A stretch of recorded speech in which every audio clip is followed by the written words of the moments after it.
So here we are yet again. Round and round we go. Another police shooting, and the victim of this shooting was a black man. Now, since May, and even before that, but it's escalated since May with the whole George Floyd incident and, the killing of George Floyd, unjustified. Every police use of lethal force since then has been met with protests and people getting outraged and upset over police use of violence. You see calls for defund the police. We must get rid of police. Police aren't the solution. Yada, yada, yada. Well, we have another encounter. This one, again, met with protesters who were saying the police shooting was unjustified. Let's take a look at the story, and you can make up for your mind whether or not you think it was unjustified. I'll tell you what I think, but let's go through what happened first. So, police actually released the video of what happened, the dash cam footage and body cam footage from one officer. So, the dashboard camera footage showed police converging quickly with an officer starting to take a man in a white t-shirt into custody. He was the target and he was cooperating. So the guy they're actually after, the one they had the warrant out to arrest due to some previous issues, they were taking care of him, they were handling him, he was cooperating. As the officers approach, Littleton in an orange shirt can be seen bending slightly to seemingly root through a pocket. Now, Hakim Littleton, the guy in question here, was a little bit behind the guy they were, trying to arrest and take down. So the body camera footage shows an officer say, "The F you reaching for, man," as Littleton pulls something out of his pocket. Something else falls out of it, and he turns toward another officer. So the first blast can be heard as Littleton simultaneously raises an arm at the officer, and a slowed-down version will show a puff of smoke aimed directly at the officer's head. They are referencing this part of the video right here. Again, very blurry because it's stopped mid-motion, but that is Hakim. The man on the ground is somewhere right here at the bottom of the picture. You have the officer who had the guy on the ground, and the officer right here who he is pointing the gun at. Just, what is that, maybe 3 feet away? That is insane. So, what happened? The officer with so like I said, he raises the gun as a couple shots are fired. Then the officer with the body camera is clearly seen raising his gun, and more shots sound as Littleton falls to the ground. In the melee, Littleton appears to move on the ground, and the officer with the camera appears to run behind a car out of the way. Video included the sound of 9 blasts, though it was not immediately clear whether the audio of a single shot was possibly distorted. Detroit Police Sergeant Nicole Kirkwood said on Saturday that she would follow up on an inquiry into the number of shots. Craig said previously that the officers collectively fired 4 shots, though none were fired by the officer who was initially shot at. He just charged the guy. Police found 2 shell casings where Littleton turned and fired twice, and then they found 2 more where he fell.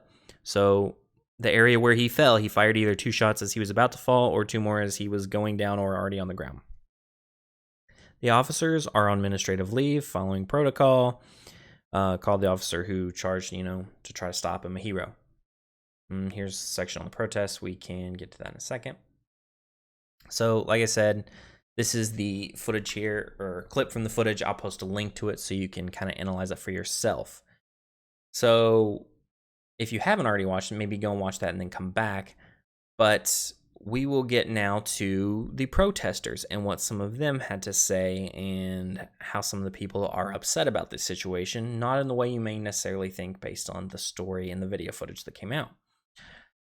So, family and loved ones gathered at the police tape on Friday afternoon and were joined by organizers. Loved ones on the scene saying the protest needed time for peaceful protesting was over.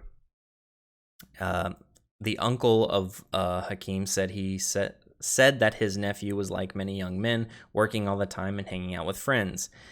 They talk about how we hear one thing from the police and another from the community. The community told us the police pulled up, told him to get on the ground, put his hands up, and these mother effers shot him in the back of the head.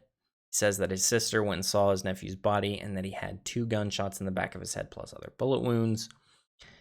They go into the details of the shooting, whereas Police Chief Craig speaks up and says there are a bunch of misinformation being spread around online where people are saying like a dozen shots were fired and different misinformation, things like that. Says that it's always tragic when a police officer has to use force, Craig said, but he stressed this knee-jerk reaction to not knowing facts is a problem. It's to incite others. More than 100 protesters gathered at the scene and yelled at the police.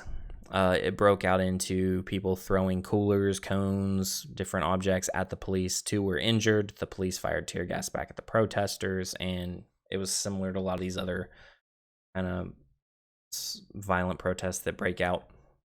So let's look at that story and what happened here. So we have these instances, and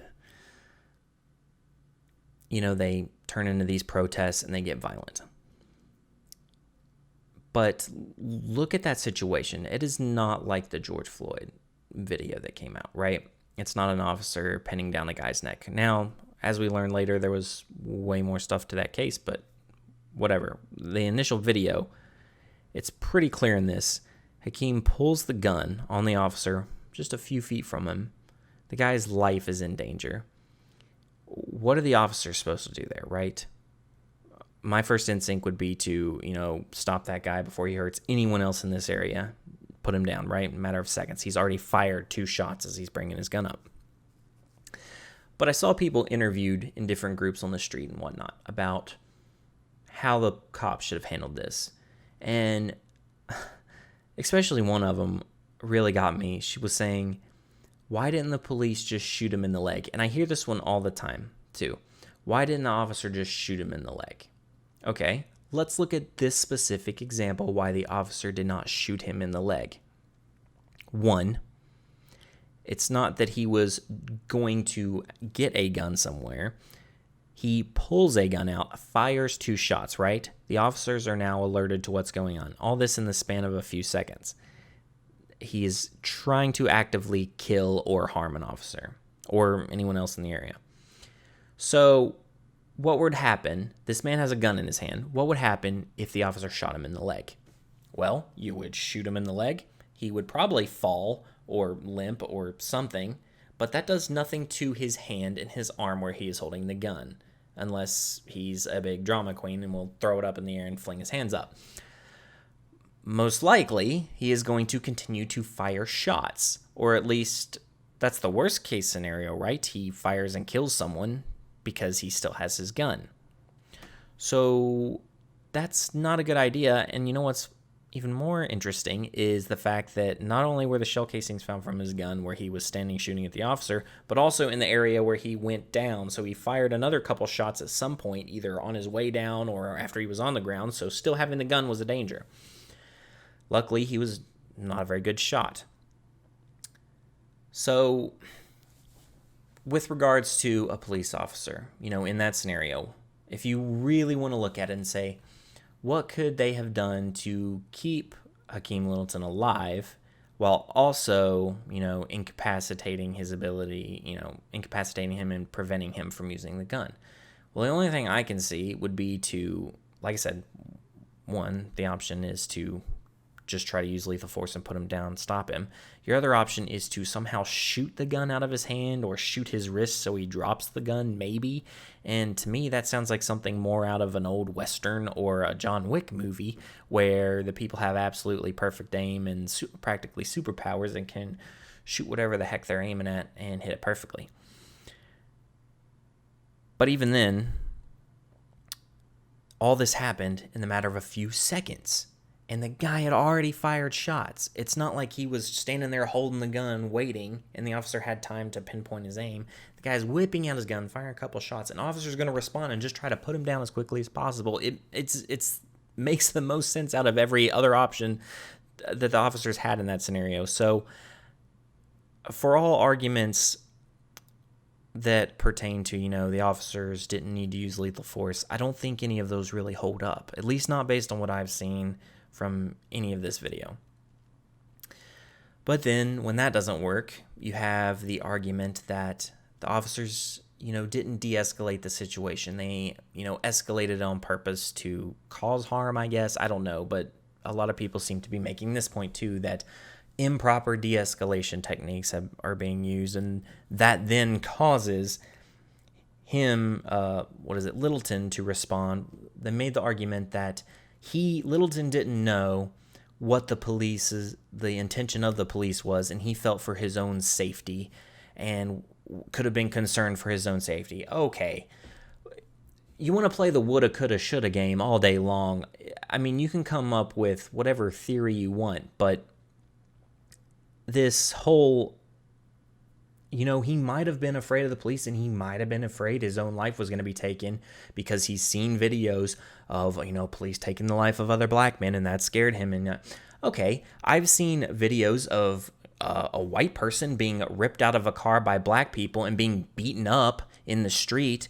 Does that mean when I'm driving a car and I see a black person or multiple black people walking down the street, I'm going to, drive into them or shoot them to protect myself because I saw this happen once? No, it's a ridiculous argument.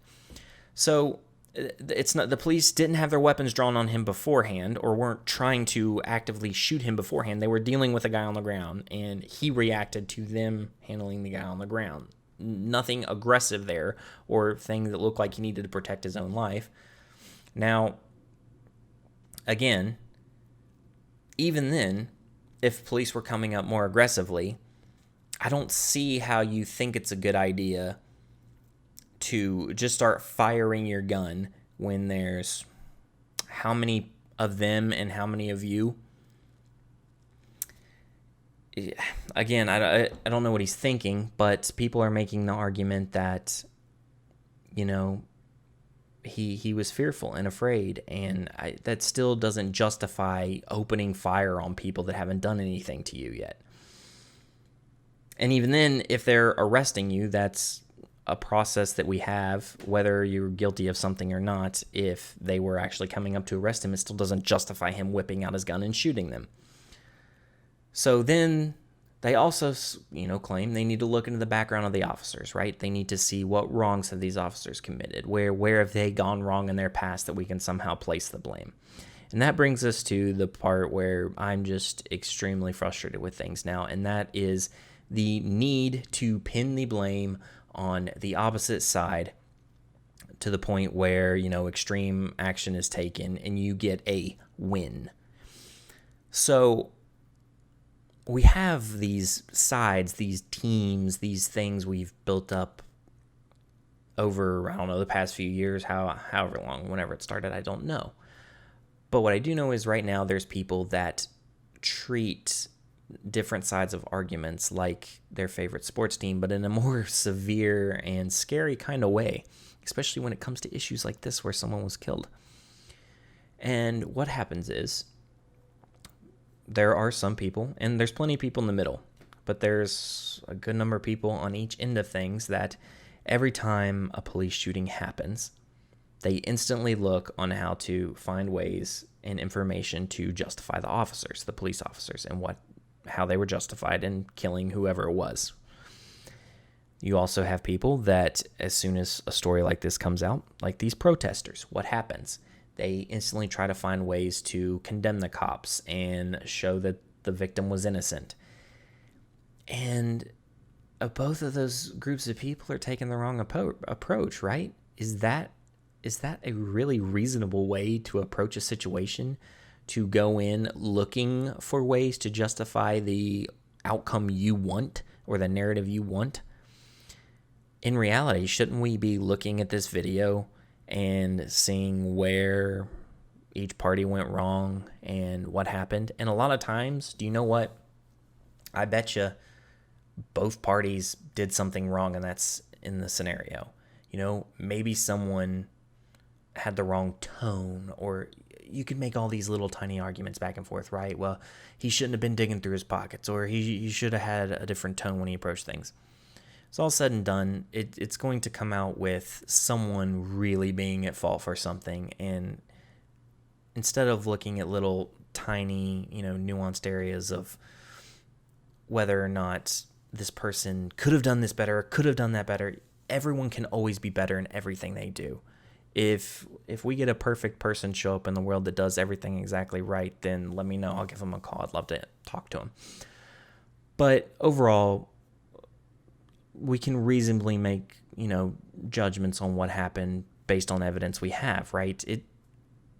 You look at this, and for the most part, I don't see anything that indicates that these officers were in the wrong here.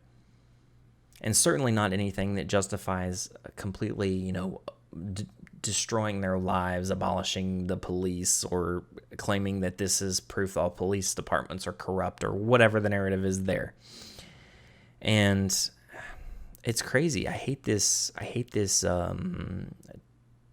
team two-sided, one side's always right, one side's always wrong thing. Because then we can't analyze each side as it comes, because everybody's already made up their opinion before we get to talking about it. And to me, this just really shows that a lot of people don't really care and about the issues they claim to care about. And it's the ones that pretend they care the most that I think really don't care about the issue itself at all. It seems to me that people who actually care are the ones that are going to, look at what happened, try to come to solutions on how to fix things, maybe come up with different procedures for things. But these people who react so emotionally on one side or the other, it almost seems like they're just invested in this argument for the sake of the argument itself. It's a weird thing to observe and watch. And you have people wanting to get into this angry protest uprising over something just because they want to continue being angry and uproared about other things, whether or not it actually fits along with what they believe or not. They're going to throw it into their, pool that backs up their side anyway. But I thank you guys for tuning in. We will continue to cover stuff like this. I'm sure it's bound to continue to happen. But if you like this video, don't forget to leave a like and subscribe. It helps with the algorithm and getting the videos out there. And you'll be notified when we come out with any new stuff. Thank you for tuning in, though. If you have any comments, leave them down below. Other than that, we'll see you next time. You guys have a good one.